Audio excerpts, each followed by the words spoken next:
Hello दोस्तों, I welcome you all on AEC plus digital platform of advance engineering classes. तो SSC JE 2023 की mains की preparation के लिए जो 100 सीरीज हम लोगों ने लॉन्च की है उसमें आप सभी लोगों का स्वागत है।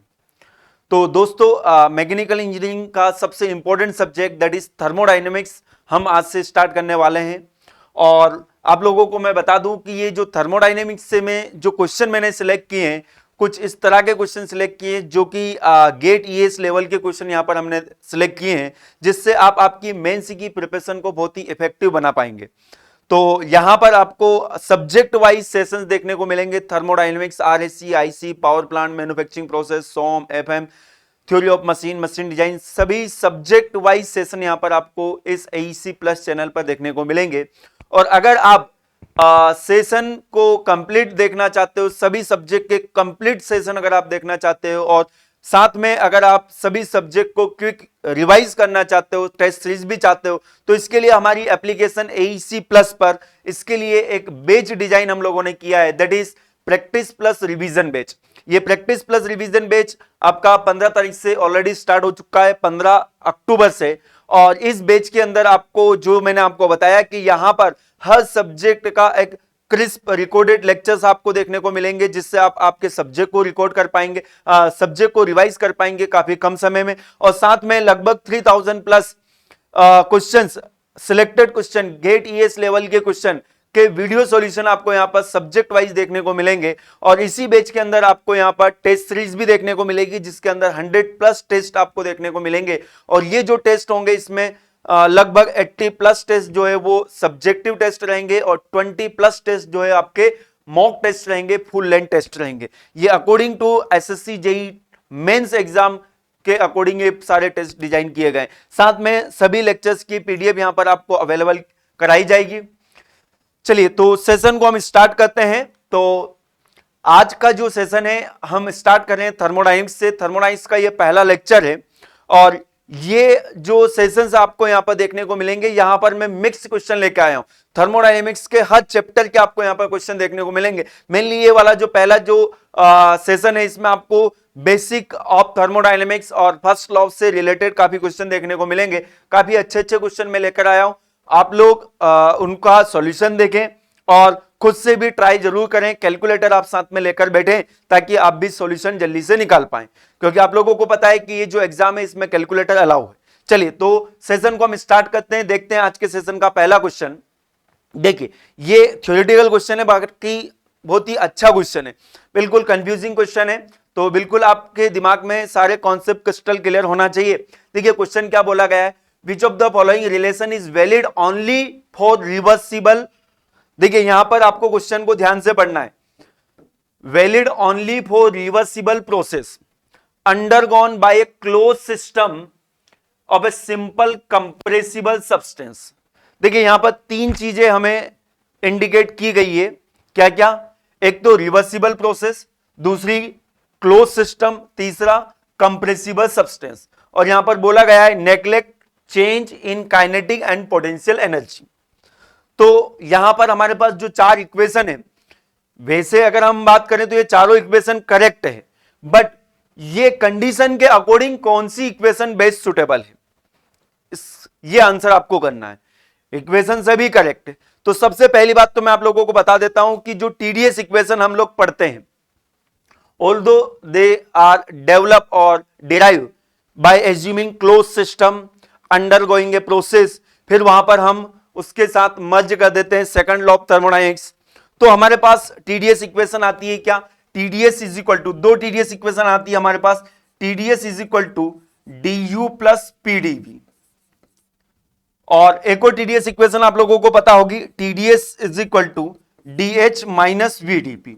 तो देखिए यहां पर अगर इन टीडीएस इक्वेशन की बात की जाए तो यहां पर इस चेंज इन एंट्रोपी को हम क्या लिख सकते हैं? चेंज इन एंट्रोपी को हम लिख सकते हैं D U by T plus P by T into D V. इसी तरह से यहां पर चेंज इन एंट्रोपी को मैं क्या लिख सकता हूं? D H by T plus V by T into DP. तो आप हमेशा ध्यान रखें बेटा, ये चेंज इन एंट्रोपी, अब change in entropy process reversible हो या इरिवर्सिबल हो, क्लोज सिस्टम हो या ओपन सिस्टम हो, क्योंकि यहां पर आप देखिए चेंज इन एंट्रोपी का जो रिलेशन है, इसमें यहां पर आप देखेंगे ये भी प्रॉपर्टी है, ये भी प्रॉपर्टी है, ये भी प्रॉपर्टी है, ये भी प्रॉपर्टी, ये दोनों इक्वेशन जो है वो कंप्लीटली प्रॉपर्टी से डेवलप हुई है। तो हमेशा ध्यान रखें दोनों TDS equation is valid for close system as well as open system, reversible process as well as irreversible process, सबके लिए वैलिड होती है टीडीएस इक्वेशन। ये बात दिमाग में आप एंटर कर लीजिए। तो यहां पर पर्टिकुलर कंडीशन के लिए बोली गई है, तो ऑल्दो ये दोनों सही है, बट इन कंडीशन के लिए बेस्ट सुटेबल कौन सी है, तो ये दोनों आपके आंसर नहीं रहेंगे। ये दोनों तो सबके लिए वैलिड है, ऐसा नहीं कि पर्टिकुलर इसी कंडीशन के लिए। बात समझ में आई? तो सबसे पहले तो आप ध्यान रखेंगे टीडीएस इक्वेशन सभी के लिए वैलिड होती है, रिवर्सिबल इरिवर्सिबल सबके लिए वैलिड होती है, जबकि यहां पर क्वेश्चन में क्लियर कट हमसे बोल दिया गया ओनली फॉर। बात समझ में आई? तो इसलिए ये दोनों तो आंसर नहीं होंगे। अब आंसर हमें यहां पर निकालना। अब अगर मैं बात करूं फर्स्ट लॉ ऑफ थर्मोडायनामिक्स, तो फर्स्ट लॉ ऑफ थर्मोडायनामिक्स हम क्या लिखते हैं, अगर आप लोगों को पता हो तो फर्स्ट लॉ ऑफ थर्मोडायनामिक्स हम लिखते हैं कि जो हीट का इंटरेक्शन होता है किसी भी प्रोसेस में, जो हीट का इंटरेक्शन होता है, it is equal to change in energy plus work interaction. ये बेसिक इक्वेशन होती है फर्स्ट लॉ ऑफ थर्मोडायनामिक्स की फॉर ए प्रोसेस। अब यहां पर ये जो एनर्जी होती है, energy will be internal energy plus kinetic energy plus potential energy, ये सबका सम होता है। तो चेंज इन एनर्जी जो होती है इसको हम ऐसे लिखते हैं change in internal energy plus change in kinetic energy plus change in potential energy, change in potential energy. तो देखिए अगर हमारा सिस्टम स्टेशनरी है तो बेटा चेंज इन काइनेटिक एनर्जी और चेंज इन पोटेंशियल एनर्जी दोनों क्या होगा, जीरो हो जाएगा। इसको जनरली हम जीरो मानते हैं। तो इसीलिए ये जो चेंज इन एनर्जी होती है ये बन जाता है आपका चेंज इन इंटरनल एनर्जी के बराबर। अब first law of thermodynamics process के लिए क्या बन जाएगा, इसकी जगह मैं ये लिखूंगा तो ये बनेगा del Q is equal to D U plus del W. अच्छा एक बात और मैं बता दूं, ये क्या होता है, प्रॉपर्टी होता है। एनर्जी जो होता है, इंटरनल एनर्जी हो, काइनेटिक एनर्जी हो, पोटेंशियल एनर्जी, कोई भी एनर्जी हो, वो प्रॉपर्टी होता है। They are the exact differentiable. तो एग्जैक्ट डिफरेंशिएबल इसीलिए यहां पर इसको डी लिखते हैं। और हीट एंड वर्क के बारे में आपको पता होना चाहिए, they are not a exact differential, they are not a property, they are a path function. तो इसलिए वहां पर इसको डेल ऑपरेटर के साथ लिखा जाता है। Is it clear? तो ये इक्वेशन, अब ये इक्वेशन किसके लिए वैलिड है पहले तो ये आप बताइए। यहां पर क्या मैंने बोला कि ये क्लोज सिस्टम के लिए है क्या? नहीं, ये सभी के लिए वैलिड। अभी तक मैंने क्लोज सिस्टम का कोई कॉन्सेप्ट नहीं अप्लाई किया इसके लिए, क्योंकि अब क्वेश्चन में देखें ये इक्वेशन है ऑलरेडी, ये D Q is equal to D U plus del W. But यहां पर अभी तक मैंने केवल एक ही चेंज इन काइनेटिक एनर्जी और चेंज इन पोटेंशियल एनर्जी वाला अजम्पशन लगाया है, बट साथ में और भी तो चीजें यहां पर क्लोज सिस्टम है, अच्छा रिवर्सिबल भी है, क्लोज सिस्टम भी है।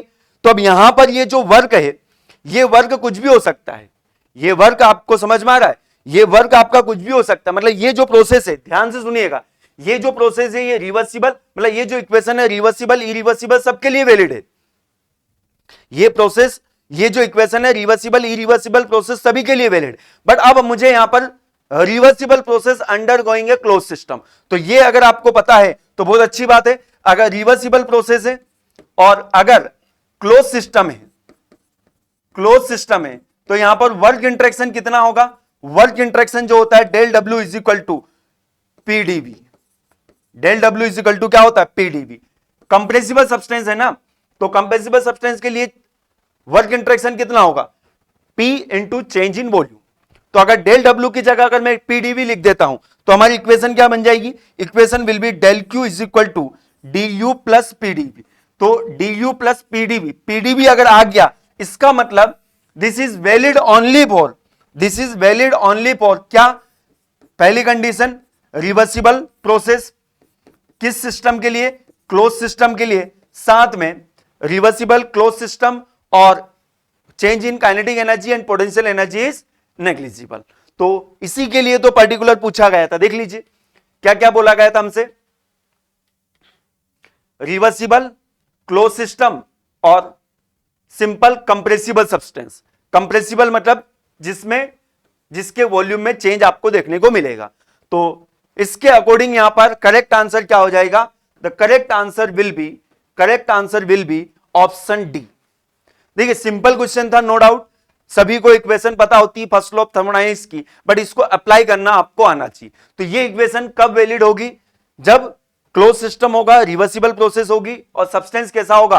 कंप्रेसिबल सब्सटेंस होगा। Change in kinetic energy, change in potential energy क्या होगा? नेग्लिजिबल होगा। यहां पर कोई ideal gas equation, ideal gas का कॉन्सेप्ट नहीं है, ध्यान रखें।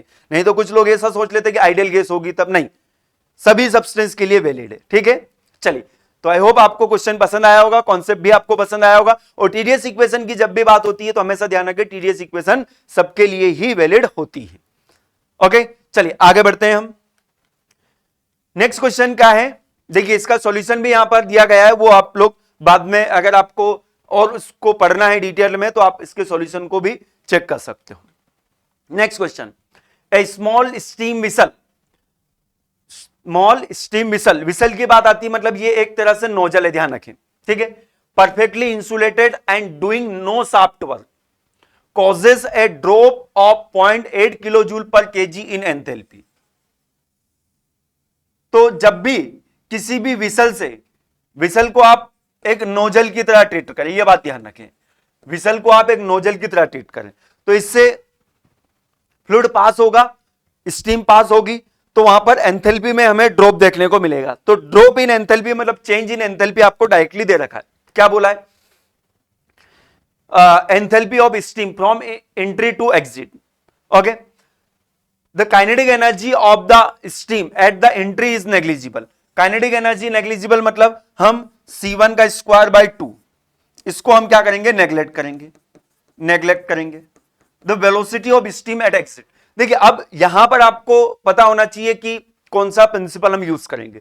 तो फर्स्ट लॉ ऑफ थर्मोडायनामिक्स यहां पर यूज करेंगे ओपन सिस्टम के लिए, तो स्टडी फ्लो एनर्जी इक्वेशन हम अप्लाई करते हैं। अब स्टडी फ्लो एनर्जी इक्वेशन हम अप्लाई करते हैं, मैं पूरा आपको अप्लाई करके नहीं बता रहा हूं, अब मैं आपको फाइनली बता रहा हूं रिजल्ट। आपको जो ध्यान रखना है, जब भी विसल का क्वेश्चन आए या आपका नोजल का क्वेश्चन आए तो आप ध्यान रखें, जब भी इनलेट की अगर काइनेटिक एनर्जी को नेग्लेक्ट बोला गया है तो आप ध्यान रखें कि एग्जिट पर जो वेलोसिटी होगी it is square root of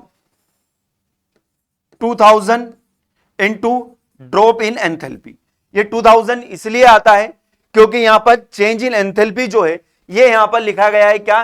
kilo joule per KG में, किलो जूल में लिखा गया है, और यहां पर हमें वेलोसिटी जो निकालना होता है मीटर पर सेकंड में निकालना होता है।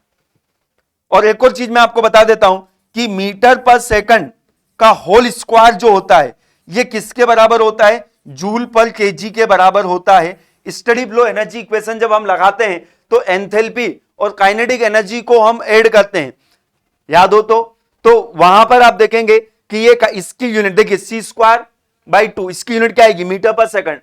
वेलोसिटी की यूनिट क्या होती है? Metre per second. तो ये इसके साथ ऐड करते हैं, और ये अगर किलो जूल में तो यहां पर हमें क्या करना पड़ता है?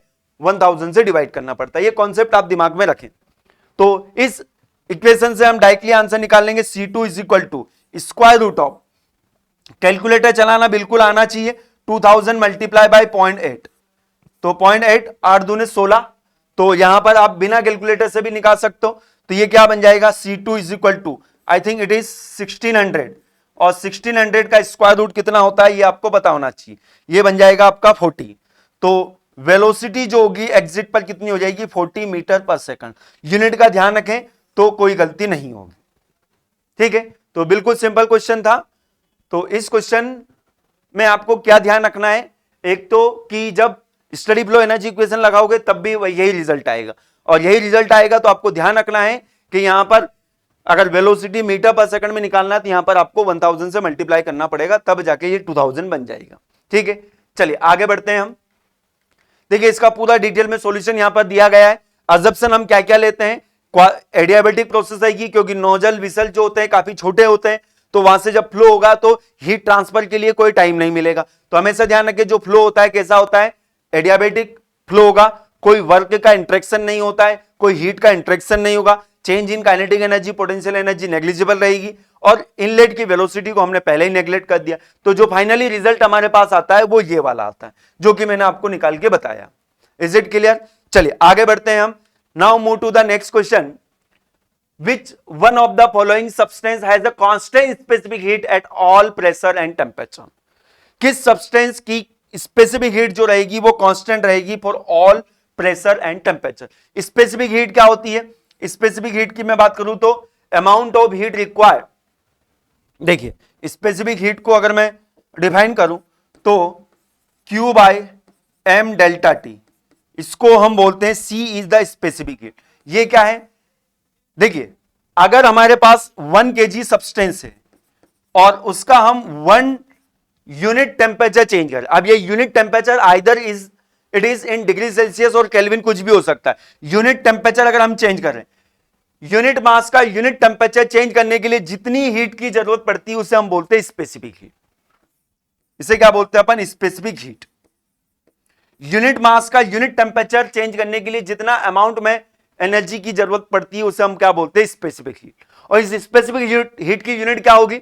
अगर इसको मैं बोल रहा हूं किलो जूल में, तो और ये मास है केजी में, चेंज इन टेम्परेचर हम ले लेते हैं केल्विन में या डिग्री सेल्सियस में, किसी में भी ले सकते हो। तो इसकी यूनिट क्या बन जाती है? It will B kilo joule per KG kelvin. This will be the specific heat. अब स्पेसिफिक हीट की अगर मैं बात करूं तो गैसेस के लिए जो स्पेसिफिक हीट होती है, यहां पर दो तरह की स्पेसिफिक हीट होती है गैसेस के लिए। एक होता है specific heat at constant pressure और एक होता है specific heat at constant volume. Specific heat at constant pressure और एक होता है specific heat at constant volume. तो हमेशा ध्यान रखें गैसेस के लिए स्पेसिफिक हीट जो होती है कांस्टेंट प्रेशर पर ज्यादा होती है कंपेयर टू कांस्टेंट वॉल्यूम। क्यों होती है? क्योंकि यहां पर 1 डिग्री टेम्परेचर राइज करने के साथ साथ कांस्टेंट प्रेशर अगर हमें मेंटेन करना है तो वहां पर एक्सटर्नल वर्क करना पड़ता है। यह बात आपको पता होना चाहिए। वो एक्सपेरिमेंटली हम देखते हैं तो एक्सटर्नल वर्क, कांस्टेंट प्रेशर को मेंटेन करना है तो वहां पर एक्सटर्नल वर्क करना पड़ता है। इसलिए सीपी जो होता है सीवी से गैसेस के लिए क्या होता है? ज्यादा होता है। और वहीं पे अगर मैं बात करूं किसी लिक्विड की, लिक्विड और सॉलिड, तो ध्यान रखे बेटा लिक्विड और सॉलिड में सीपी और सीवी ऑलमोस्ट क्या होता है? सेम होता है, because they are the incompressible substance. तो एक कॉन्सेप्ट हमें यहां से यह पता चला। अब ये जो स्पेसिफिक हीट होती है गैसेस की, ये स्पेसिफिक हीट आपकी बहुत सारे फैक्टर पे डिपेंड करती है। ये वो जो गैस है उसकी ज्योमेट्री पर भी डिपेंड करती है। बात समझ में आ रही? तो गैसेस जो होती है वो अलग अलग प्रकार की होती है। जैसे कि अगर मैं बात करूं mono atomic gas, mono atomic, diatomic gas और triatomic gas. Okay, monoatomic gas के एग्जांपल जैसे कि हीलियम, आर्गन, नियॉन, ये मोनोएटॉमिक गैस के एग्जांपल। डायटोमिक के एग्जांपल याद रखें, एक तो एयर हो गया, ऑक्सीजन हो गया, नाइट्रोजन हो गया। This are the example of diatomic gas. और ट्राइटोमिक गैस की अगर मैं बात करूं तो जैसे कि CO2, SO2, ये ट्राइटोमिक गैस। अब देखिए जो मोनोएटॉमिक गैस होती है इसके लिए सीपी की वैल्यू और सीवी की वैल्यू क्या होगी ये आपको याद रखना पड़ेगा। तो सीवी की वैल्यू जो होती है इट विल बी 3/2 R होगा और सीपी की वैल्यू जो होगी इसमें आप R जोड़ दीजिए तो ये 5/2 R बन जाएगा। और इसी तरह से डायटोमिक गैस के लिए सीवी की वैल्यू कितनी होती है? 5/2 R होगी और सीपी की वैल्यू जो होगी इसमें R आप जोड़ेंगे तो ये बन जाएगा 7/2 R बन जाएगा। वहीं पे अगर मैं बात करूं ट्राइटोमिक गैस के लिए सीवी की वैल्यू 3R होगी और सीपी की वैल्यू जो होती है इट विल बी 4R। और इन दोनों का रेशियो जो है, इन दोनों का रेशियो गामा बनता है और ये 1.67 होगा, इन दोनों के लिए 1.4 होगा और इन दोनों के लिए गामा की वैल्यू 1.33 होगी। ये आपको ध्यान रखना। अब देखिए ये जो वैल्यू होती है एक पर्टिकुलर टेम्परेचर पर होती है। अब अगर मैं बात करूं कि ये जो वैल्यू होती है ये टेम्परेचर पर डिपेंड करती है, तो टेम्परेचर पर अगर डिपेंड करती है तो टेम्परेचर के साथ में ये वैल्यू जो है क्या होती है? बढ़ती है। ये वैल्यू क्यों बढ़ती है इसको थोड़ा सा आप समझ सकते हो, क्योंकि टेम्परेचर बढ़ाने पर मॉलिक्यूलर एक्टिविटी क्या हो जाती है? बढ़ जाती है। तो सेम अमाउंट में टेम्परेचर राइज करने के लिए 1 यूनिट टेम्परेचर राइज करना है उसी मास का। तो अगर मैं बात करूं सपोज 20 से मैं 21 लेके गया और वहीं पर 80 से 81 लेके गया तो मास उतना ही है, तो यहां पर मॉलिक्यूलर एक्टिविटी जो है क्या हो जाती है? बढ़ जाती है, टेम्परेचर ज्यादा है। इस वजह से क्या होता है कि सेम टेम्परेचर राइज करने के लिए अब ज्यादा अमाउंट में हीट की जरूरत पड़ती है, इसलिए सीपी सीवी जो है टेम्परेचर बढ़ाने के साथ में क्या हो जाते हैं, बढ़ जाते हैं। तो एक बेसिक कॉन्सेप्ट आप ध्यान रखें कि स्पेसिफिक हीट टेम्परेचर बढ़ाने पर क्या हो जाती है, बढ़ जाती है। अब बढ़ती है, ये एक जनरल कॉन्सेप्ट आप याद रखें, बट सभी गैसेस के लिए नहीं बढ़ती है। मोनो एटॉमिक गैस के लिए ज्योमेट्री सिंपल होती है, इसलिए मोनो एटॉमिक गैस के लिए ऑलमोस्ट क्या होती है, कांस्टेंट होती है, टेम्परेचर बढ़ाने पर कोई चेंजेस नहीं आता है। तो अगर मैं यहां पर प्लॉट करूं between temperature and specific heat, ये temperature and specific heat CP और सीवी की मैं बात कर रहा हूं यहां पर मोनो एटॉमिक गैस के लिए। तो मोनो एटॉमिक गैस के लिए सीपी और सीवी जो रहेगा ये क्या रहेगा, ऑलमोस्ट कांस्टेंट रहेगा। इन दोनों के बीच का जो डिफरेंस रहेगा आर रहेगा। This is for mono atomic gas. तो क्वेश्चन तो हमसे बन गया। क्वेश्चन में हमसे क्या पूछा था, बताइए किस गैस के लिए स्पेसिफिक हीट कांस्टेंट होती है, तो मोनो एटॉमिक गैस। और वहीं पे अगर मैं बात करूं सीपी और सीवी की वैल्यू डायएटॉमिक और ट्राई एटॉमिक गैस के लिए टेम्परेचर बढ़ाने पर दोनों की वैल्यू जो है क्या होती है, बढ़ती। कुछ इस तरह से करना, डिफरेंस हमेशा आ रहेगा। डिफरेंस कहीं पर भी किसी भी टेम्परेचर पर आप देखेंगे इट विल बी आर। और ऊपर वाला कर्व जो रहेगा वो डेफिनेटली सीपी का रहेगा, नीचे वाला सीवी का रहेगा। तो ये किसके लिए, ये आप ध्यान रखें, diatomic and triatomic. It is for diatomic and triatomic. Clear है। और एक और कॉन्सेप्ट मैं आपको बता देता हूं, टेम्परेचर बढ़ाने पर स्पेसिफिक हीट बढ़ती है और इन दोनों का रेशियो जो है सीपी बाई सीवी, देखिए सीपी भी उतना ही बढ़ेगा, सीवी भी उतना ही बढ़ेगा। सेम अमाउंट में इंक्रीमेंट होता है, सेम अमाउंट में इंक्रीमेंट होता है, इसलिए टेम्परेचर बढ़ाने पर जो इन दोनों का रेशियो है ये क्या हो जाता है, कम हो जाता है। तो इस बहुत सारे कॉन्सेप्ट मैंने आपको एक क्वेश्चन के थ्रू कवर करवा दिए। ठीक है, तो देखिए इस क्वेश्चन का आंसर क्या होगा, which of the following substance has a constant specific heat at all the pressure and temperature.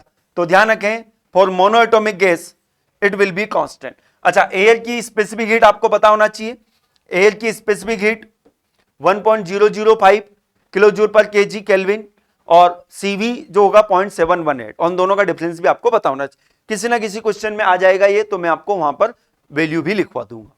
ठीक है, चलिए, तो mono atomic gas the specific heat of a monoatomic gas remain constant over the entire temperature of range।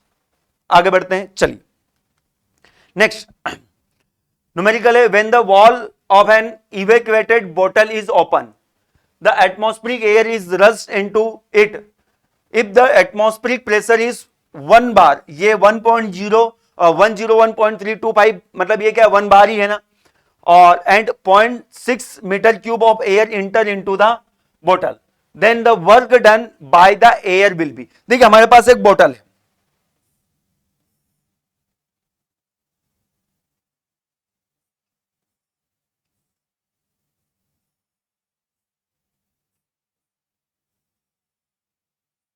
ये बोतल है, atmospheric air जो है इसके अंदर रस कर रही है, इंटर कर रही है। इसका प्रेशर जो है कितना है, जो एयर इंटर कर रही है 101.325। इनिशियली ये खाली है, तो इनिशियल वॉल्यूम जो होगा कितना होगा, 0। और फाइनली एयर कितनी आ जाएगी इसके अंदर, जब दोनों का प्रेशर सेम हो जाए तो एयर कितनी आएगी इसके अंदर, जितना इसका वॉल्यूम है, मतलब फाइनल वॉल्यूम जो है कितना हो जाएगा इसका 0.6 मीटर क्यूब। ये आपको समझना पड़ेगा। अब देखिए यहां पर ये जो एयर है, सपोज आप खुद ऐसा सोचिए कि ये एयर है, ये एयर है, कितनी एयर है 0.6 मीटर क्यूब एयर। ये एयर एंटर करिए इधर, ये एयर एंटर करिए, तो कितना work done, work done by the air will B. ये एयर जो है इसके ऊपर कितना वर्क डन कर रही है, तो एयर कितना वर्क डन कर रही है, तो यहां पर ये एयर जो है अंदर एंटर कर रही है, ये तो एक कांस्टेंट प्रेशर पर एंटर करेगी ना, कांस्टेंट प्रेशर पर एंटर करेगी, और कांस्टेंट प्रेशर पर एंटर कर रही है। ये हम एक क्लोज सिस्टम मान लेते हैं, ये पूरा ये हमारा सिस्टम हो गया ना, ये हमारा पूरा सिस्टम हो गया, ये क्लोज सिस्टम हो गया, ये पूरा हमारा सिस्टम हो गया।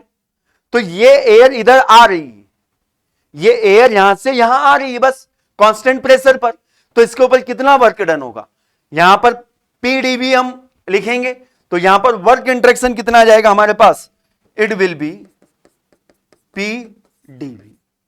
तो यहां से हमारे पास प्रेशर कितना दिया है 101.325, change in volume, change in volume, change in volume कितना है, इनिशियल कितना था 0.6 मीटर क्यूब, फाइनल कितना हो जाएगा 0 हो जाएगा, पूरी एयर इसके अंदर आ जाएगी, तो कितना होगा 0 माइनस 0.6, तो कितना हो जाएगा माइनस आएगा आंसर में माइनस, तो यहां पर मल्टीप्लाई करेंगे अपन किसका 101.325 मल्टीप्लाई बाय 0.6, तो कितना आएगा 60.795।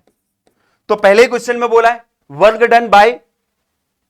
Done by the air will be, तो ये वर्क डन कर रही है, इसके ऊपर कर रही है, सिस्टम के ऊपर अगर वर्क डन होता है तो ये नेगेटिव आता है, तो आंसर हमसे पूछा है, तो आंसर हो जाएगा हमारा क्या 60.795 है, तो ये करेक्ट आंसर हम क्या टिक करेंगे 60.8।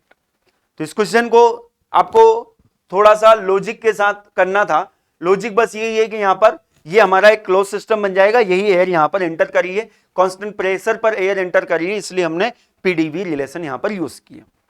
ठीक है, चलिए आगे बढ़ते हैं। देखिए यही सॉल्यूशन आपको यहां पर आगे भी मिल जाएगा, ये पूरा सॉल्यूशन यहां पर दिया हुआ है, आप उसको भी रीड आउट कर सकते हैं अगर आपको जरूरत लगे तो। चलिए नेक्स्ट हम बात करते हैं, a thermodynamic cycle is compose of 4 processes, the heat added and the work done in each process are follow. एक टेबल के फॉर्म में हमें दिया है 4 प्रोसेस है थर्मोडायनेमिक साइकिल, साइकिल का मतलब क्या होता है इनिशियल और फाइनल पॉइंट अगर सेम है तो हम उसको क्या बोलते हैं साइकिल। तो देखिए ये 1, वापस हम 1 पर आ गए। अब इन चारों प्रोसेस में जो हीट और वर्क इंटरेक्शन हो रहा है वो हमें यहां पर टेबल के फॉर्म में दिया हुआ है।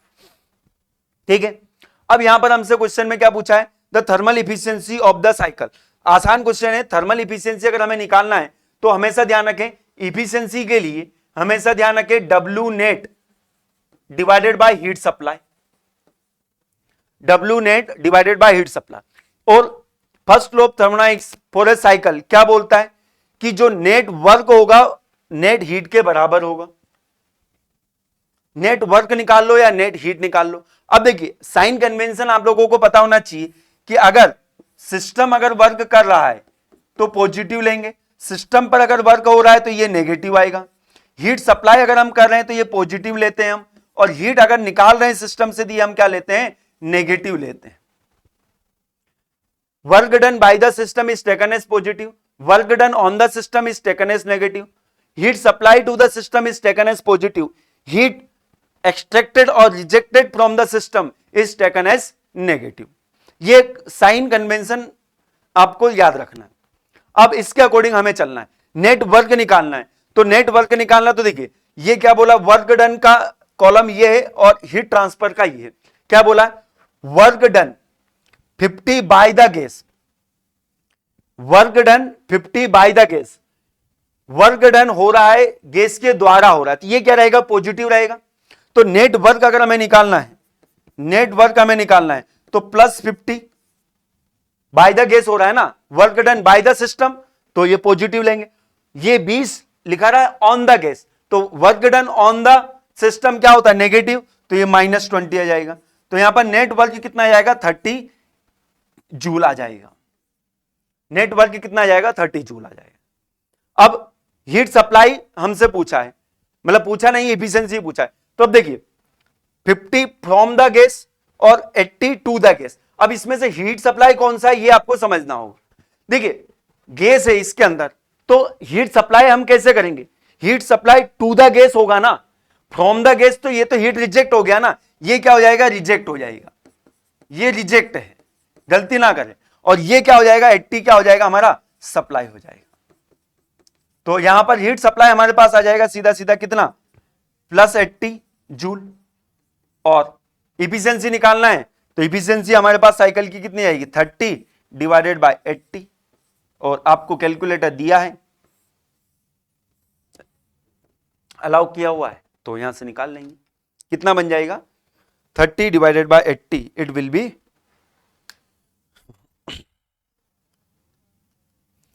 37.5. Option B will be correct. B क्या होगा यहां पर करेक्ट आंसर होगा. चलिए move to the next question. Consider the following statement. Entropy is related to first law of thermodynamics. बिल्कुल नहीं. जब भी एंट्रोपी की बात आती है तो हमेशा ध्यान रखें एंट्रोपी जो होती है it is related to second law of thermodynamics.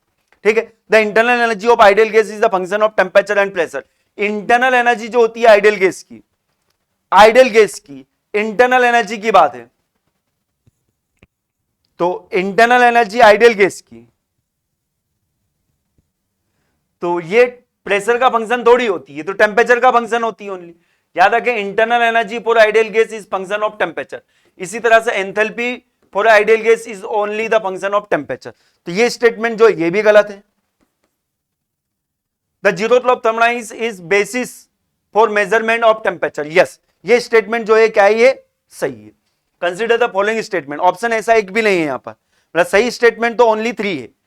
Entropy is related to first law of thermodynamics नहीं आना चाहिए, यहां पर second law of thermodynamics. Entropy का प्रिंसिपल हम कब पढ़ते हैं, सेकंड लॉ ऑफ थर्मोडायनामिक्स में.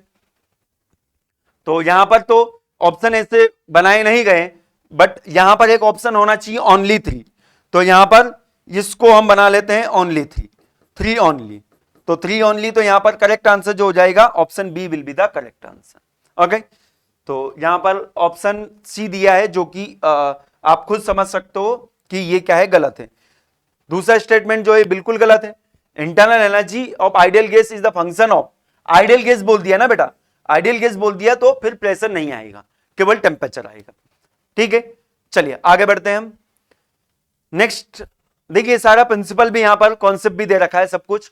ये एंट्रोपी जो होती है is related to second law of thermodynamics. पूरा सॉल्यूशन भी मैंने यहां पर मेंशन किया हुआ है, तो उसको आप एक बार रीड आउट भी कर सकते हो अगर आपको जरूरत लगता है. तो फालतू का टाइम वेस्ट नहीं करना, अगर जरूरत लगता है तो ही आप रीड आउट करें उसको. चलिए नेक्स्ट क्वेश्चन पर हम मूव करते हैं. नेक्स्ट क्वेश्चन क्या बोल रहा है, a system absorb 100 kilo joule of heat and does 60 kilo joule of work. एक सिस्टम है जो कि 100 किलो जूल हीट का करा अब्जॉर्ब करा. अब्जॉर्ब करा मतलब ये पॉजिटिव रहेगा ना, ये बात आप साथ में लिखते हुए चलें जब भी क्वेश्चन पेपर आता है ना, तो ये चीज ध्यान रखें. And does 60 kilo joule of work, तो 60 किलो जूल ऑफ वर्क कर रहा है मतलब ये भी पॉजिटिव रहेगा. अलोंग ए पाथ 1 2 3, पाथ 1 2 3, अच्छा साइकिल भी दे रखा हमें, तो ये 1 2 3 ये.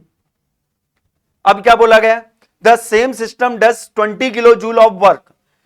वही सिस्टम जो है 20 किलो जूल ऑफ वर्क कर रहा है मतलब ये भी पॉजिटिव. अलोंग ए पाथ 1 4 3, 1 4 3, अच्छा ये भी एक बात है, बढ़िया है, अच्छा क्वेश्चन है फिर तो. ये the heat absorb during the path 1 4 3, तो 1 4 3 इस पाथ के अलोंग हीट एब्जॉर्ब कितना होगा. तो देखिए जब भी ऐसे क्वेश्चन आते हैं तो यहां पर फर्स्ट लॉ ऑफ थर्मोडायनामिक्स आपको अप्लाई करना है. तो देखिए ये जो प्रोसेस है 1 2 3 1 2 3, तो इसके लिए हम फर्स्ट लॉ ऑफ थर्मोडायनामिक्स लिखेंगे. क्या लिखेंगे, देखिए क्या लिखेंगे इसके लिए, फर्स्ट लॉ ऑफ थर्मोडायनामिक्स क्या बनेगा हमारा, del Q 1 2 3 is equal to change in internal energy.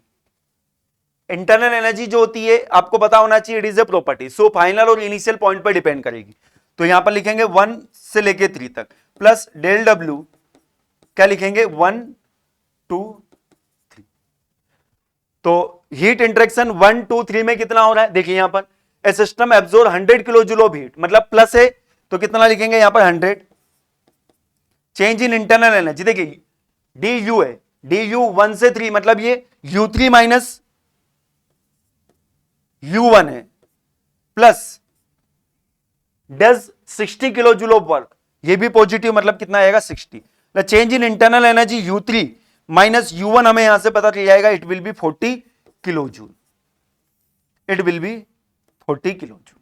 ठीक है. अब हमसे पूछा है क्या है, the heat absorb during the path 1 4 3, तो ये 1 4 3 के लिए भी हम फर्स्ट लॉ ऑफ थर्मोडायनामिक्स लिखेंगे. ये क्वेश्चन काफी पूछे जाते हैं, ध्यान रखें इस तरह के, बिल्कुल प्रैक्टिस करके जाए. तो यहां पर del Q 1 4 3 is equal to D U 1 3 plus del W 1 4 3. तो यहां पर क्या बोला है, the same system does 20 kilo joule of work, तो ये कितना आएगा 20, डज मतलब पॉजिटिव होगा, और change in internal energy U3 minus U1, यहां पर भी U3 माइनस U1, इसकी वैल्यू हम निकाल चुके हैं +40, तो हीट इंटरेक्शन जो होगा इसमें 143 पाथ के अलोंग कितना हो जाएगा, ये जाएगा 60 किलो जूल में बोल रखा है ना, यस। ऑप्शन देख लेते हैं, yes, option D will be the correct answer. तो ऐसे क्वेश्चन की डेफिनेटली आप प्रैक्टिस कर लें, ऐसे क्वेश्चन बिल्कुल बन सकते हैं आपके मेंस एग्जाम में।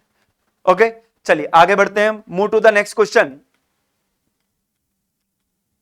जरूरत पड़ने पर सॉल्यूशन का भी आप सॉल्यूशन को भी देख सकते। The specific heat of an ideal gas अगर बोला है ना तो सोचना ही नहीं बेटा, it depends on only temperature. Specific heat जो होती है आइडियल गैस की, अच्छा specific heat of an ideal gas, specific heat बोला है बेटा, गलती बिल्कुल नहीं करना। Yes, it's beautiful question. Again बेटा, internal energy of ideal gas is क्या होता है, हम इंटरनल एनर्जी एंथैल्पी के बारे में इतना पढ़ लेते हैं ना, तो अच्छा इससे पहले जो क्वेश्चन था उसमें भी तो ऐसा नहीं है, अपन ने जो मिस्टेक करी थी, मतलब अपन ने बोला था कि इंटरनल एनर्जी बोला था, मुझे लगा कि यहाँ पर तो स्पेसिफिक हीट नहीं बोलती, इंटरनल एनर्जी की बात होती है तो फिर वो आपका टेम्परेचर हो जाता है, बट यहां पर स्पेसिफिक हीट की बात चल रही है बेटा। तो स्पेसिफिक हीट जो होती है ना, ये बेटा आपका डिपेंड करती है किसके ऊपर, ये मॉलिक्यूलर वेट और स्ट्रक्चर पर डिपेंड करती है। अगर आपको बताएं एयर की मैं बात कर लेता हूं, Cp जो होता है एयर के लिए gamma into R upon gamma -1, याद है, और Cv जो होता है एयर के लिए it will be gamma upon R upon gamma -1, R upon gamma -1, और आर जो होता है कैरेक्टरिस्टिक गैस कांस्टेंट, आर जो होता है ये universal gas constant 8.314 divided by molecular weight, अरे बात समझ में आ रही है। और ये गामा जो होता है ये डिपेंड करता है किसके ऊपर, स्ट्रक्चर के ऊपर। बताया ना, मोनोएटॉमिक के लिए गामा की वैल्यू अलग, डायटोमिक के लिए गामा की वैल्यू अलग, ट्राइटोमिक के लिए गामा की वैल्यू अलग। तो गामा की वैल्यू जो होती है डिपेंड करती है किसके ऊपर, स्ट्रक्चर के ऊपर। और ये गामा का भी जो मुझे रिलेशन याद आ रहा है, gamma will be 2/n+1, gamma is equal to 2/n+1, और n जो होता है ये डिग्री ऑफ फ्रीडम होता है, n जो होता है it will B degree of freedom. तो स्ट्रक्चर पे डिपेंड करता है, बिल्कुल दिमाग में इस चीज को एंटर कर ले। अगर स्पेसिफिक हीट की बात आती है तो ये मॉलिक्यूलर वेट, यहां पर आपको समझ में आ गया, it will be A molecular weight, and structure वो गामा जो है ये किस पे डिपेंड करेगा, स्ट्रक्चर पर। डिग्री ऑफ फ्रीडम किस पे डिपेंड करती है, स्ट्रक्चर पर डिपेंड करती है। तो यहां से करेक्ट आंसर हमें पता चल जाएगा, option D will be the correct answer. अच्छा क्वेश्चन है, चलिए आगे बढ़ते हैं हम। Yes, correct answer. हाँ, यही कॉन्सेप्ट भी यहां पर दे रखा है, और जो मैंने यहां पर ये वैल्यू बताई, ये गामा की आपको वैल्यू बताइए 2/n+1, ये एक बार आप खुद भी चेक कर लें, वैसे यही फॉर्मूला होता है। ठीक है, चलिए आगे बढ़ते हैं अपन। नेक्स्ट न्यूमेरिकल है, a steam turbine receive steam steadily at 10 bar with an enthalpy of 3000 kilo joule per KG. जब भी ऐसे क्वेश्चन आए तो स्टूडेंट क्या होता है कि थोड़ा सा सोचता है यार इतना बड़ा क्वेश्चन है, तो ध्यान रखें कि जब भी steam turbine, nozzle, compressor, pump के इस तरह के थर्मोडायनेमिक्स के क्वेश्चन आए, मतलब यहां पर स्टडी फ्लो एनर्जी इक्वेशन लगने वाली है, ये आपके दिमाग में आ जाना चाहिए। तो यहां पर सबसे पहले आप टरबाइन ही बना ले, मतलब ऐसे क्वेश्चन में आपको करना क्या है कि अगर टरबाइन का क्वेश्चन है तो आपको ऑटोमेटिकली चीजें समझ में आने लगेगी कि क्या होगा। टरबाइन आप बना ले, एक्सपांसन होता है टरबाइन में, तो ये तो मैंने क्या बना दिया, नोजल बना दिया। टरबाइन अगर बनाना होता है तो एक्सपांसन होता है, तो एक्सपांसन के लिए हम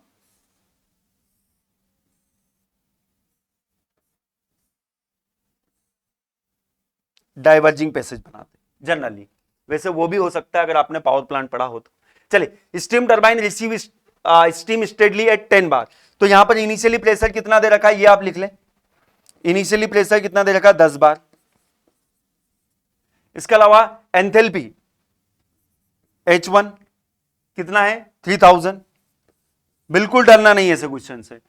डिस्चार्ज एट 1 बार, P2 प्रेशर जो है 1 बार, एक्सपांशन हो रहा है क्योंकि प्रेशर डिक्रीज हो रहा है। Enthalpy 2700 kilo joule per KG. The work output, turbine है तो वर्क तो मिलेगा इसे, कितना है 250, यूनिट में नहीं लिख रहा हूं क्योंकि सेम यूनिट है। The change in kinetic energy and potential energy negligible, अरे चेंज इन काइनेटिक एनर्जी और पोटेंशियल एनर्जी नेग्लिजिबल बोलती है, तो वो तो फिर यहां पर हमें लिखने की जरूरत ही नहीं। क्या बोला, the heat transfer from the turbine casing to the surrounding is equal to. अब देखिए क्या होता है स्टूडेंट, यहां पर तो ऑप्शन इतना अच्छा बनाया नहीं, अच्छा बना दिया है, बना दिया है, यहां पर 0 भी दे दिया है। तो स्टूडेंट क्या सोचता है कि यार टरबाइन के अंदर जो फ्लो होता है वो तो हम मानते हैं रिवर्सिबल एडियाबैटिक, रिवर्सिबल एडियाबैटिक, तो इसका मतलब Q जो होगा कितना होगा 0 हो जाएगा। बट अगर न्यूमेरिकल दिया है तो बेटा न्यूमेरिकल दिया है तो यहां पर आपको मानना नहीं है, जब डेटा दे दिया है तो निकालना है। 0 आंसर मत मार्क कर दीजिएगा। क्या होता है स्टूडेंट यही सोचता है रिवर्सिबल एडियाबैटिक फ्लो हम मानते हैं, एक्चुअल में थोड़ी होता है, नहीं होता है तो फिर निकालो। निकालने के लिए हम लगाएंगे स्टडी फ्लो एनर्जी इक्वेशन। तो स्टडी फ्लो एनर्जी इक्वेशन क्या बोलती है, देखिए ये बोलती है एनर्जी एट इनलेट H1C1 का square by 2 plus GZ1 plus Q is equal to H2 plus C2 का square by 2 plus GZ2 plus work interaction. ये steady flow, change in kinetic energy potential energy negligible, ये term ये term ये term ये term cancel out. Work interaction दिया है, heat interaction हमसे पूछा था, Q कितना आ जाएगा यहां पर देख लीजिए, Q विल बी, ये टर्म उधर जाएगी H2 minus H1 plus W, Q will be H2 कितना है 2700 माइनस H1 कितना है 3000, वर्क इंटरेक्शन कितना है इट विल बी 250, पॉजिटिव लेना है वर्क। ओके तो यहां से कितना बनेगा, ये 3 माइनस 300 बनेगा और ये बनेगा प्लस 250। बिल्कुल जल्दबाजी ना करें, कैलकुलेशन बहुत ही इंपॉर्टेंट रोल प्ले करेगा आपके सिलेक्शन में। एक भी कैलकुलेशन गलत हुआ मतलब 1/3 नेगेटिव मार्क की, ये ध्यान रखें। तो यहां पर आंसर कितना जाएगा 50, माइनस 50 आएगा, बट यहां पर पूछेगा हमसे वैल्यू पूछा की तो 50 will be the correct answer. ध्यान रखें 0 को टिक करके आगे ना बढ़ जाए, नहीं तो सोचे कि सर बहुत आसान क्वेश्चन आया था, रिवर्सिबल टरबाइन का पूछा था तो उसमें रिवर्सिबल एडियाबैटिक फ्लो होता है तो हम 0 लगाकर आ गए, बिल्कुल नहीं। चलिए आगे बढ़ते हैं, 50 विल बी करेक्ट आंसर, ये सॉल्यूशन भी यहां पर प्रोवाइड किया गया है। Next again it will be a numerical, a small steam vessel perfectly insulated, already we cover this question, yes 40 metre per second, ये आंसर आएगा इसका, सॉरी रिपीट हो गया ये। Next question, yes a 2 kilowatt 40 litre water heater is switched on for 20 minute, the capacity CP for water is 4.2 kilo joule per KG kelvin. ये कभी कभार दी भी होती है, कभी कभार नहीं भी दी होती है, वैल्यू आप याद रखें। जो स्पेसिफिक हीट होती है वाटर की वो कितनी होती है 4.2 किलो जूल पर kg Kelvin. Assuming all the electrical energy has gone into the heating the water, increase in the water temperature in degree Celsius. तो देखिए यहां पर अब ऐसे क्वेश्चन जब भी आते हैं ना, थोड़ा सा डायग्राम की मदद ले लें। हमने एक सिस्टम ले लिया, इस सिस्टम के अंदर जो वाटर है कितना है 40 लीटर वाटर। अब क्या हो रहा है, एक हीटर लगाया 2 किलोवाट उसकी कैपेसिटी है, 20 मिनट तक हमने चलाया। एक हीटर लगा दीजिए और इसको आप 20 मिनट तक चला लीजिए यहां पर, तो डेफिनेटली इसका टेम्परेचर क्या होगा बढ़ेगा। ये हीट सप्लाई कर रहा है कितना, ये हीट सप्लाई कर रहा है रेट 2 किलो जूल पर सेकंड, 2 किलो जूल पर सेकंड। किलोवाट का मतलब क्या होता है जूल पर सेकंड। कितनी देर तक चल रहा है, ये चल रहा है कितनी देर तक, it will B switch on for 20 minute, 20 minute तक ये चल रहा है। ओके कितनी हीट इसके अंदर जाएगी ये यहां से आप आराम से निकाल सकते हो। उस हीट से क्या होगा, टेम्परेचर बढ़ेगा। और यहां पर चेंज इन टेम्परेचर हम क्या लिखेंगे, कॉन्सेप्ट मैं आपको बता रहा हूं, चेंज इन टेम्परेचर मतलब जो हीट जाएगा इसके अंदर, it will be responsible for to increase the temperature. Sir temperature ही क्यों इंक्रीज करेगा, क्या ये वॉल्यूम चेंज नहीं कर सकता है? बेटा वाटर है incompressible substance, is it clear? तो यहां पर आपको निकालना है कि पानी के टेम्परेचर में कितना चेंज आएगा। तो सबसे पहले Q निकालिए। तो Q निकालने के लिए यहां पर हीट कितना जा रहा है, 2 किलो जूल पर सेकंड। तो 2 किलो जूल पर सेकंड, एक सेकंड में 2 किलो जूल। तो एक मिनट में कितने सेकंड होते हैं, 60 सेकंड होते हैं। 60 से मल्टीप्लाई कर दूं, और कितने मिनट दिया है, 20 मिनट दिया। इतने किलो जूल हीट जो है वो वाटर के अंदर जाएगी। इसकी वजह से क्या होगा, इसका टेम्परेचर बढ़ेगा। मास, अब यहां पर वॉल्यूम दे रखा है, ये क्या है, लीटर मतलब क्या है, वॉल्यूम है ना, वॉल्यूम है, इसको मास में कन्वर्ट करना है। 40 लीटर इक्वल टू कितने केजी। तो वाटर की डेंसिटी आपको पता है। देखिए 40 लीटर, 1 लीटर इक्वल टू 10 की पावर -3 मीटर क्यूब होता है। 1 लीटर इक्वल टू 10 की पावर -3 मीटर क्यूब। तो यहां पर कितना हो जाएगा, 40 लीटर। तो 40 इंटू 10 की पावर -3 मीटर क्यूब, ये वॉल्यूम बन गया। तो डेंसिटी जो होती है वाटर की, आप लोगे 1000 केजी पर मीटर क्यूब। तो मास आ जाएगा वाटर का कितना, density is equal to mass upon volume होता है, तो mass is equal to density into volume.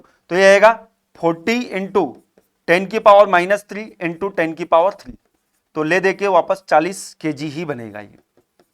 तो अगली बात से आपको कैलकुलेट नहीं करना, बस मैंने तो जस्ट आपको बता दिया है कि इस तरह से कैलकुलेट करते हैं, बट टाइम हमें बचाना है। जितने लीटर दिया है उतने ही केजी वाटर के केस में, जितने लीटर होता है उतने ही केजी होता है, वो ध्यान रखें आप लोग।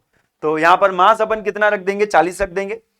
40 इंटू सी की वैल्यू कितना लेंगे, देखिए 4.2 किलो जूल, इधर भी किलो जूल में आया था, यस किलो जूल में, तो 4.2 ही रखेंगे यहां पर। और चेंज इन टेम्परेचर हमें निकालना है, तो बिल्कुल निकाल लीजिए यहां से। तो यहां से चेंज इन टेम्परेचर आप निकालेंगे, मैं भी निकाल लेता हूं और बता देता हूं आपको। तो it will B 2 into 60 into 20 divided by 40 into 40 divided by 4.2, it will B 14.28, yes 14.28। अच्छा, केल्विन होगा, डिग्री सेल्सियस होगा, क्या होगा? तो बिल्कुल घबराने की जरूरत नहीं, चेंज इन टेम्परेचर है तो ये केल्विन भी हो सकता है, डिग्री सेल्सियस भी, दोनों में ही सेम आएगा। So the correct answer will be option C, 14.3 will be the correct answer.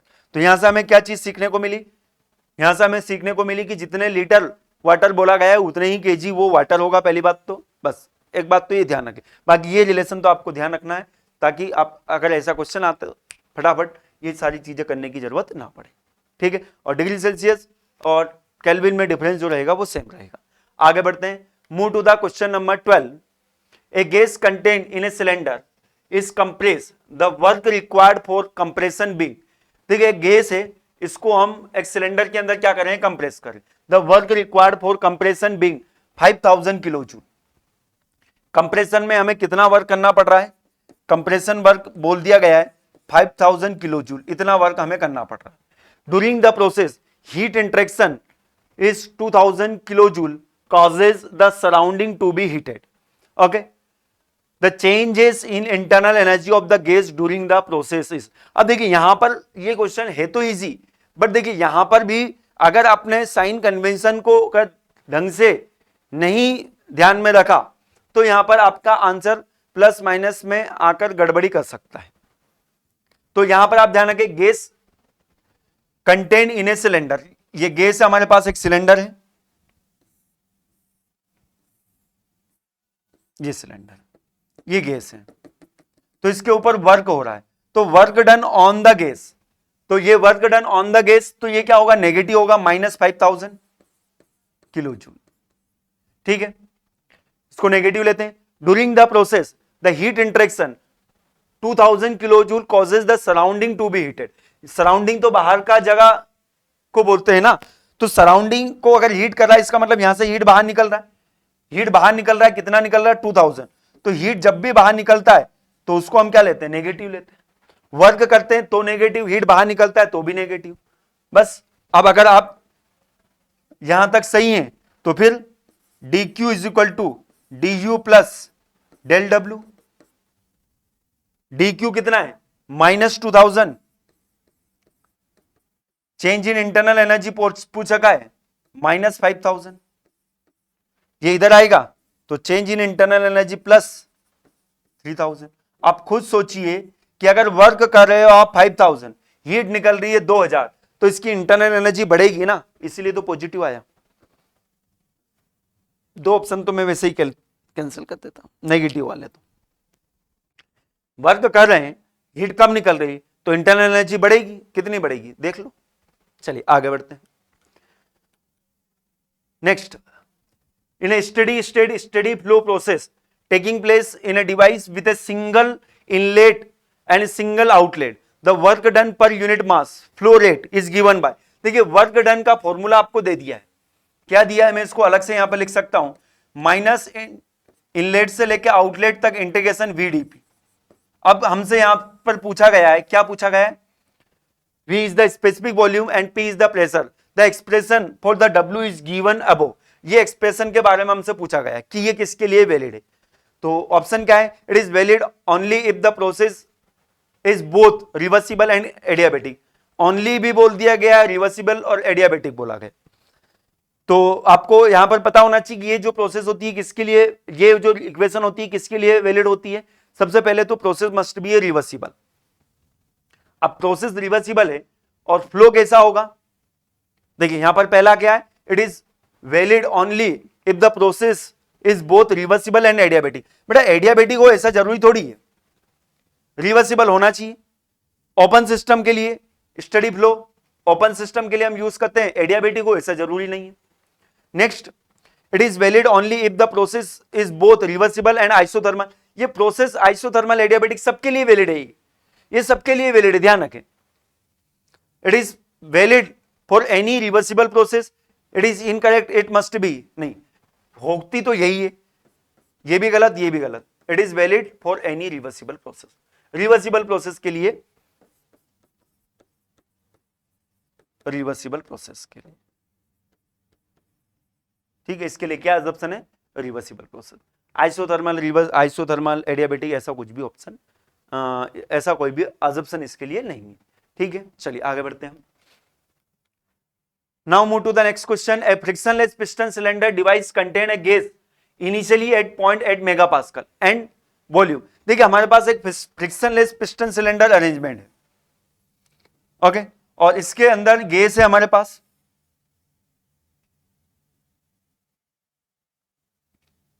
ठीक है।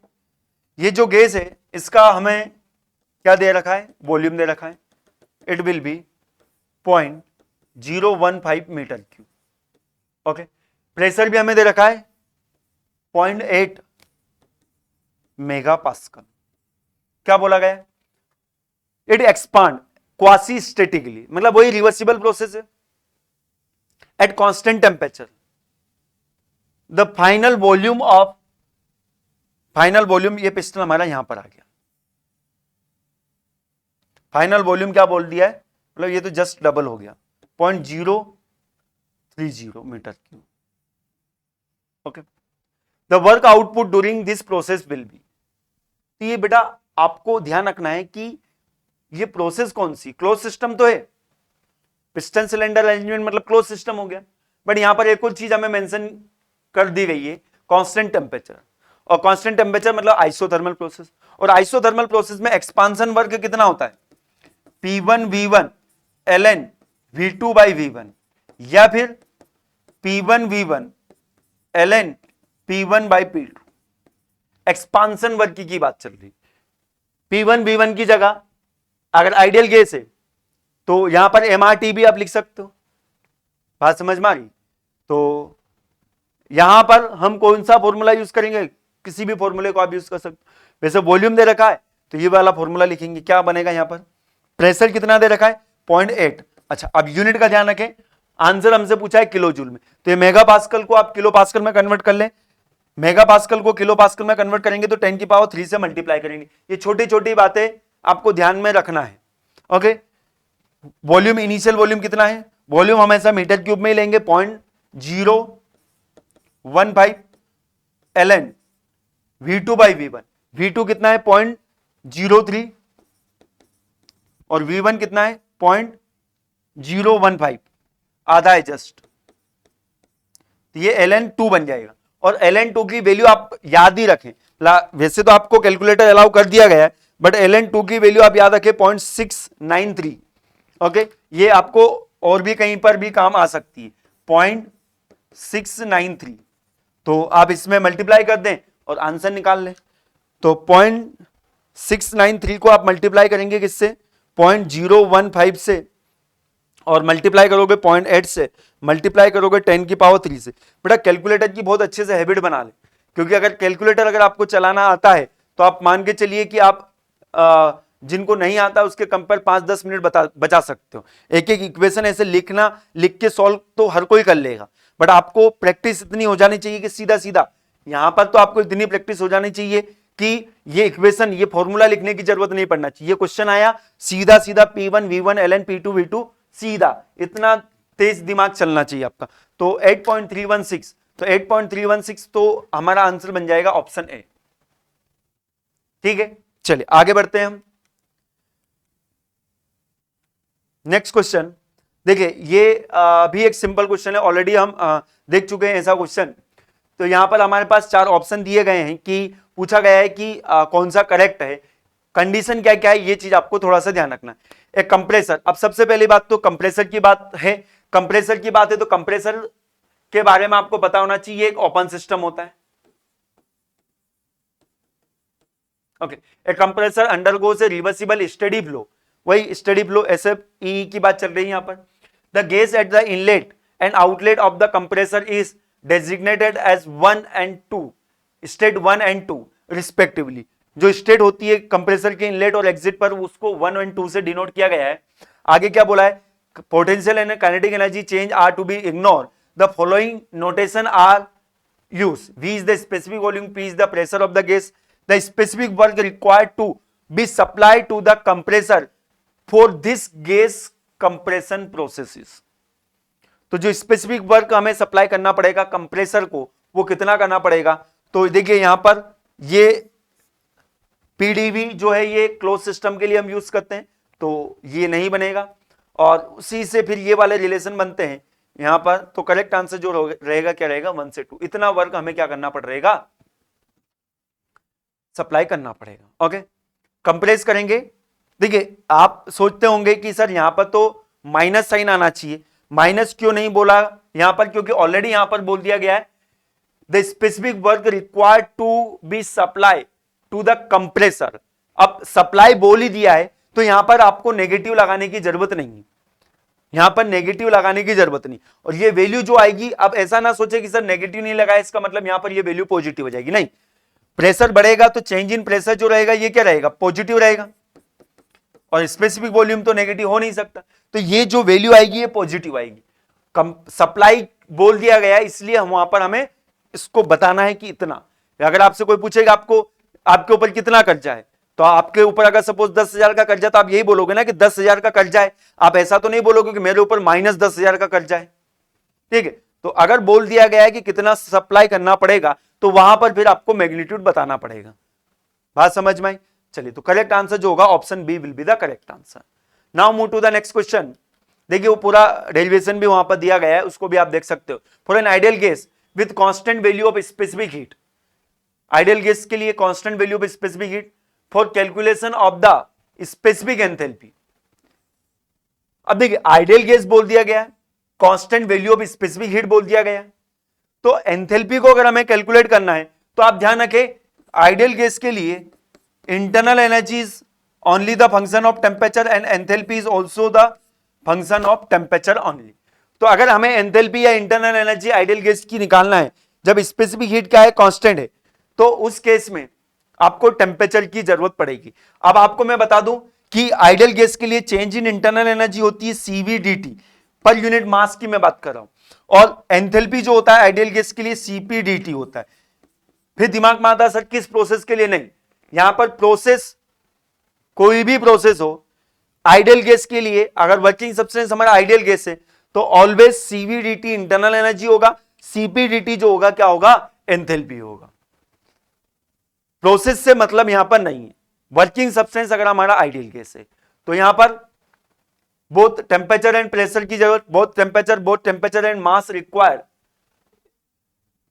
it is sufficient to know only the temperature, so the correct answer will be option A, correct answer will be, क्योंकि देखिए मास क्यों नहीं आएगा, specific enthalpy बोल दिया है ना, इसलिए मास नहीं आएगा बेटा, नहीं तो ज्यादा सोच लेते स्टूडेंट, अरे यहां तो मास भी ऑप्शन में दिया तो फिर वो मास के अकॉर्डिंग सोच ले, क्योंकि टोटल एंथैल्पी अगर बोला होता, केवल एंथैल्पी बोला होता तो मास आता, यहां पर एम का मैं मल्टीप्लाई करता, बट स्पेसिफिक में तो पर यूनिट मास, तो मास की भी जरूरत वहां पर नहीं पड़ेगी। तो करेक्ट आंसर जो रहेगा option A will be the correct answer. देखिए ऑप्शन ऐसे बनेंगे कि जो कि आपको कंफ्यूज करेंगे, आपको आता है, अब आप पढ़ चुके हो, पहले प्री आप क्वालिफाई कर चुके हो, बट ऑप्शन आप ऐसे बनाए जाएंगे कि जिसमें थोड़ा सा आपको दिमाग लगाना पड़ेगा। चलिए आगे बढ़ते हैं हम। Next, the work done on a adiabatic system, ये न्यूमेरिकल है, इसमें ऑप्शन भी नहीं दिए गए, कोई बात नहीं, और इसको आपको सॉल्व करना है। तो the work done on a adiabatic system due to which its velocity changes from 10 metre per second to 20 metre per second. देखिए एडियाबेटिक सिस्टम है, सबसे पहले देखिए एडियाबेटिक सिस्टम मतलब हीट का इंट्रैक्शन जो होगा क्या होगा, 0/सन्नाटा, 0 होगा, ठीक है। वेलोसिटी जो है वो चेंज हो रही है, इनिशियल वेलोसिटी 10 है, फाइनल हो गई 20। एलिवेशन भी बट चेंज हो रहा है, टेम्परेचर भी चेंज हो रहा है, the mass of the system भी दे रखा है, सी भी दे रखा है, ग्रेविटेशनल एक्सेलरेशन जी की वैल्यू दे रखी है, no change in any other component of the energy of the system, the magnitude of total work done. तो देखिए ये क्वेश्चन अच्छा क्वेश्चन है, स्टडी फ्लो एनर्जी इक्वेशन लगेगी, तो यहां पर हमारे पास डेटा क्या है पहले तो ये देख लेते हैं। देखिए Q जो है क्या है, 0 है, C1 हमें दे रखा है कितना, 10 मीटर पर सेकंड, C2 जो है वो दे रखा है कितना, 20 metre per second, okay. Elevation increases by, मतलब मैं सीधा सीधा लिख रहा हूं Z2 minus Z1, 20। Temperature increases by मतलब delta T, T2 minus T1 लिखो ना इसको भी, T2 minus T1, 1 kelvin. The mass of the system, देखिए स्टूडेंट क्या समझते हैं कि ऐसे क्वेश्चन है छोड़ने के लिए आते, छोड़ने के लिए नहीं, ये रैंक के लिए आते हैं, रैंक आपकी इससे बढ़ेगी, सिलेक्शन तो दूसरे क्वेश्चन से हो जाएगा, बट ऐसे क्वेश्चन अगर आप अटेम्प्ट करोगे तो डेफिनेटली अच्छी रैंक पाओगे। देखिए यहां पर स्पेसिफिक हीट की वैल्यू दे रखी है आपको, 100 जूल है, यूनिट का बिल्कुल पॉइंट पॉइंट पर ध्यान रखें, जी की वैल्यू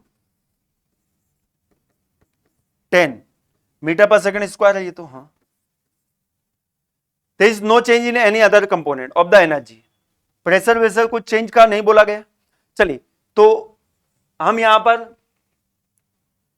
कैसे निकालें इसके लिए, देखिए वेलोसिटी में चेंज हो रहा है, एलिवेशन में चेंज हो रहा है, तो ये तो आपको समझ में आ रहा होगा स्टडी फ्लो एनर्जी इक्वेशन। तो स्टडी फ्लो एनर्जी इक्वेशन, अब देखिए यहां पर एंथैल्पी के बारे में नहीं बोला गया, एंथैल्पी के बारे में नहीं बोला गया, बट यहां पर टेम्परेचर चेंज हो रहा है, और यहां पर हमें ऐसा भी नहीं बोला गया कि वर्किंग सब्सटेंस आइडियल गैस वगैरह है, नहीं, क्योंकि यहां पर सीवी की वैल्यू कितनी दे रखी है, 100 दे रखी, किलो जूल में तो 0.1 kilo joule per KG kelvin हो जाएगी, एयर के लिए तो 0.718 होता है किलो जूल। तो अब आपको जनरल इक्वेशन लिखनी पड़ेगी। जनरल इक्वेशन क्या लिखते हैं अपन, अगर आपको पता हो तो U1 plus P1 V1 plus C1 का square by 2 plus GZ1 plus Q, याद आ रहा है ये जनरल इक्वेशन, इन दोनों को हम एंथैल्पी लिख लेते हैं, बट अब एंथैल्पी नहीं बोला गया, इसलिए अब हमको जनरल इक्वेशन उससे भी पहले वाली इक्वेशन लिखना पड़ेगा। यही तो ब्यूटी है इस क्वेश्चन की, U2 plus P2 V2 plus C2 का square by 2 plus GZ2 plus work. अब देखिए no other parameter will be change, no other parameter will be change मतलब यहां पर ये पैरामीटर चेंज नहीं हो रहा है, प्रेशर में कोई चेंज नहीं आ रहा है, हम तो यही मानेंगे ना। इसके अलावा हमसे क्या बोला गया, एडियाबेटिक सिस्टम है, तो एडियाबेटिक सिस्टम के लिए ये तो 0 रहेगा, इतना तो हमें समझ में आता है। U1 U2। अब देखिए यहां पर हमें क्या निकालना है, वर्क। तो ये वर्क कितना बन जाएगा देखिए, U1 minus U2 plus G into Z1 minus Z2, बिल्कुल सोच समझ के लिखना है हर टर्म को, प्लस C1 का स्क्वायर माइनस C2 का square by 2 is equal to work. अच्छा मास भी दे रखा है, तो इस पूरे को आपको मास से मल्टीप्लाई करना पड़ेगा। पूरे को किससे मल्टीप्लाई करना पड़ेगा, मास से मल्टीप्लाई। अब ये U1 minus U2 internal energy में चेंज, बट टेम्परेचर में चेंज दिया गया है ना, टेम्परेचर में चेंज दिया गया है, तो यहां पर CV दे रखा, मतलब चेंज इन इंटरनल एनर्जी। क्या लिखेंगे हम, यहां पर लिखेंगे हम MCV। तो ये क्या बनेगा देखिए, मास कितना है 10 इंटू ये क्या बनेगा CV into change in temperature. Change in temperature में आपको क्या लिखना पड़ेगा, T2 माइनस T1 है, तो ये यहां पर क्या आएगा T1 माइनस T2 आएगा। ये मैं इसको ऐसे लिख सकता हूं, पहले ऐसे लिख लेता हूं, T1 माइनस T2, ठीक है, plus G Z1 minus Z2, तो Z1 minus Z2 minus Z1 है हमारे पास, तो यहां पर कितना लिखूंगा -20 लिखूंगा। ये सारी चीजें आपको ध्यान रखनी पड़ेगी। साइन का C1 कितना है 10, 10 का स्क्वायर माइनस 20 का स्क्वायर बटे 2 इज इक्वल टू W। और यहां पर इसको मैं क्या लिख लूं, ये आपको समझ में आ रहा होगा ना, CV को कितना लिख लेता हूं 100 लिख लेता हूं, और चेंज इन टेम्परेचर -1, ये माइनस में आएगा, ये भी माइनस में आएगा, ये भी माइनस में आएगा, सब जुड़ जाएंगे। तो आप इसको कैलकुलेट कर लें। कैसे कैलकुलेट करेंगे देखिए, सबसे पहले इसको कैलकुलेटर चलाना बिल्कुल आना चाहिए। इसी टर्म में मैं यहां से सोल्व करना चालू कर, देखिए मुझे पता है यहां पर भी माइनस आएगा क्योंकि ये इससे छोटा है, यहां पर भी माइनस आएगा, यहां पर भी माइनस आएगा, मतलब सब जुड़ेगा। तो मैं एक काम करता हूं, इसको कैलकुलेट करता हूं कैसे, 20 का स्क्वायर माइनस 10 का स्क्वायर डिवाइडेड बाय 2, 150 आ गया। ये कितना लेंगे 10 लेंगे, तो इसमें डायरेक्टली जोड़ दूंगा कितना 200, ये थोड़ा सा ध्यान रखें, प्लस ये कितना जाएगा, इसमें डायरेक्टली जोड़ दूंगा 100, तो ये जाएगा कितना 450, इसमें मल्टीप्लाई कर देंगे 10 से, तो मल्टीप्लाई कर देंगे 10 से, तो ये जाएगा 4500। 4500 मतलब ऑप्शन है क्या, नहीं ऑप्शन तो नहीं दिए, तो वर्क हमारे पास कितना जाएगा। अब देखिए यहां पर ये वैल्यू जो है अपन ने किसमें ली थी, CV की जूल में ली, ये भी जूल में आता है, ये भी जूल में आता है, तो 4500 को डिवाइड कर देंगे 1000 से, तो आंसर मिलेगा 4.5 किलो जूल। बिल्कुल ये ऑप्शन में मिलेगा जब ऑब्जेक्टिव पेपर होगा आपका। Is it clear. तो इस तरह के क्वेश्चन भी आप बनाकर जाएं, इस तरह के क्वेश्चन की भी प्रैक्टिस जरूर कर जाएं। चलिए आगे बढ़ते हैं हम। Now move to the next question. देखिए 4.5, यस बिल्कुल करेक्ट है, सॉल्यूशन भी यहां पर दे रखा है। Next, the internal energy of an ideal gas is the function of temperature only. ये तो पहले भी आ चुका है ये इस तरह का क्वेश्चन, तो ध्यान रखें कि आंसर जो होगा क्या होगा, ऑप्शन डी होगा।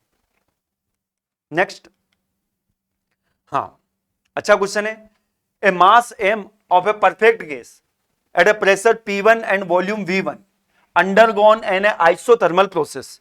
आइसोथर्मल प्रोसेस हो रही है, तो आइसोथर्मल प्रोसेस के लिए वर्क इंटरेक्शन का फॉर्मूला आपको पता होगा, ठीक है। द फाइनल प्रेशर P2 है, फाइनल वॉल्यूम है V2, ठीक है।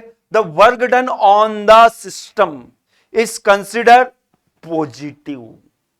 अभी तक हम जो मान रहे थे वो नेगेटिव मान रहे थे, अभी यहां पर बोला ये हमारा सिस्टम है, work done on the system is consider as a positive. और क्या बोला है, if R is the gas constant, T is the temperature, then the work done in the process। अब यहीं पर स्टूडेंट गलती कर देता है। देखिए आइसोथर्मल प्रोसेस में वर्क इंटरेक्शन जो होता है ये होता है P1 V1 ln V2 by V1 is equal to P1 V1 ln P1 by P2। But हमारा जो कन्वेंशन होता है ये एक्सपांशन वर्क है, जब वॉल्यूम V2 जो रहेगा ज्यादा रहेगा V1 से, तो प्रेशर जो रहेगा डेफिनेटली V2 by V1, और प्रेशर इनिशियली क्या रहेगा, ज्यादा रहेगा वॉल्यूम फाइनली क्या होगा, ज्यादा होगा, तो ये दोनों पॉजिटिव आ जाता है, तो ये दोनों इक्विवेलेंट है। बट अब हमसे यह क्या बोला गया है कि सिस्टम पर वर्क करते हैं वो पॉजिटिव है, इसका मतलब यहां पर क्या आएगा, नेगेटिव साइन आ जाएगा। तो ये होगा कि एक्सप्रेशन बिल्कुल नहीं होगा, ये तो वही हो गया जब हम हमारा नॉर्मल कन्वेंशन लेते हैं तब हो गया। ये हो गया क्या, ये P1/P2 हो जाता, बट माइनस लगा दिया ना, यस यही तो रहेगा यार, यही तो रहेगा, ये नहीं होता, बट यहां पर नेगेटिव लगा दिया ना, ये तो होगा ही नहीं। V2/V1 है, यहां पर V1/V2 लिखता तो होता, ये MRT P2/P1, यहां पर P1/P2 लिखता तो होता। देख रहे हो, देख रहे हो, घुमाया इस क्वेश्चन में। ये तीनों आंसर हो सकते हैं जब हमारा क्या होगा, work done by the system is taken as positive, but work done यहां पर हमने साइन कन्वेंशन को क्या कर दिया, बदल दिया, इसलिए आंसर जो होगा क्या हो जाएगा, बदल जाएगा। सोचिएगा इस क्वेश्चन को, बहुत अच्छा क्वेश्चन था।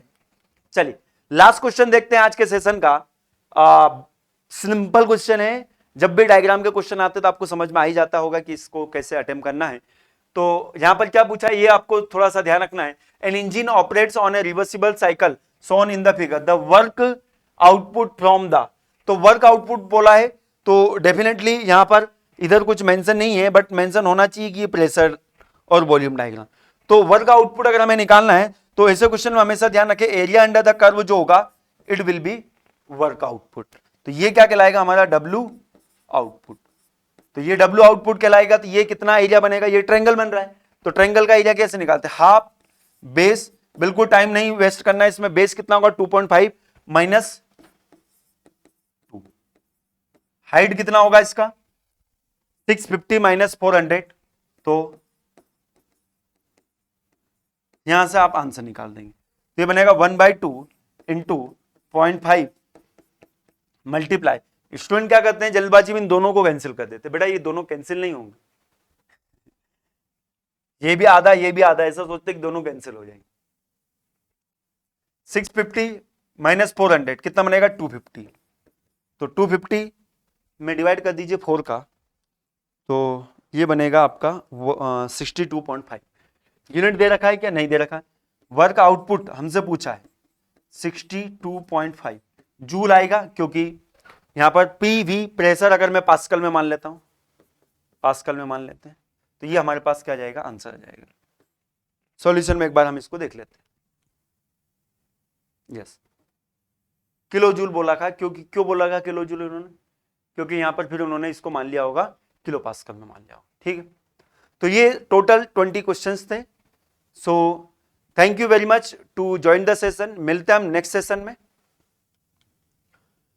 और अगर आप लोगों को इस सेशन की PDF की रिक्वायरमेंट है तो आप लोग हमारे पब्लिक टेलीग्राम ग्रुप को ज्वाइन जरूर करें, AEC plus app and YT discussion channel, ये टेलीग्राम आप पब्लिक चैनल है ये। इस टेलीग्राम में आपको यहाँ पर जितने भी यूट्यूब पे सेशंस होते हैं उनकी PDF आपको देखने को मिलेगी। और सेशन अगर आपको पसंद आया है तो डेफिनेटली आप लाइक करें और इसको कमेंट्स बॉक्स में जरूर मेंशन करें। Okay, so thank you very much to join the session. मिलते हैं हम नेक्स्ट सेशन में, इसी तरह के और भी बेहतरीन क्वेश्चन हम यहाँ पर प्रैक्टिस करने वाले हैं। Goodbye, take care.